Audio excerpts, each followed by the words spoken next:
step is optional, but it helps to make your dried coconut more moist and flavorful. So you can simply put in the coconut milk and the coconut flakes together in a bowl and mix them well. Then just leave that for about half an hour to an hour for the coconut milk to soak into the bingle, the coconut flakes. But you don't have to do this. You can just throw everything into the bowl, add flour and some baking powder, some sugar, and then mix it up with your hands. Now the dough is going to be quite stiff, but it should still hold its shape. And that's it. Now it's ready to bake. Now traditionally whakpapa are wrapped in leaves and thrown in the omo. But in the modern kitchen, people usually use tin foil, which is well greased, but for some reason still sticks to the whakpapa. So I prefer to use baking paper.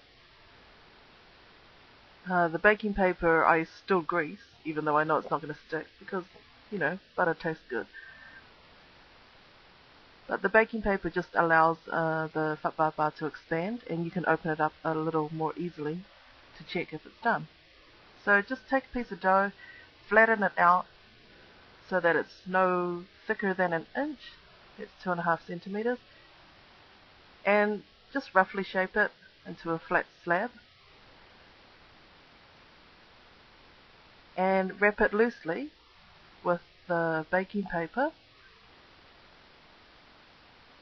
so you can open it later on to see how brown it is.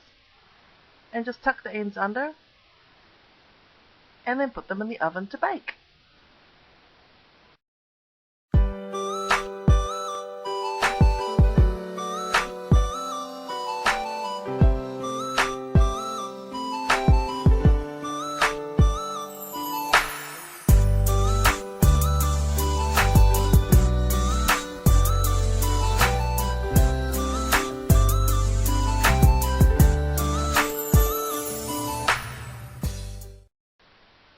Another variation of whakpapa is made from mulkengi, which is pumpkin. Just put your coconut milk in a bowl, and you can add some cooked pumpkin, which has been mashed. You can cook your pumpkin either by steaming it or by baking it. And then just mash it up or puree it really well. Add flour and baking powder and sugar, and I add nutmeg just to bring out the flavor of the pumpkin, but you don't have to, and it's totally non-traditional. Again, go in with your hands and mix it all really well. Now for this one, you want to mix it so that you have just one color, or else you're going to have a streaky whakpapa. Once you've got your dough all mixed up, and it will be softer than the coconut whakpapa. Once you've got that all mixed up, then it's pretty much the same as the other whakpapa. You just grease some baking paper really well, and then take a slab of your dough, shape it roughly, again no thicker than an inch,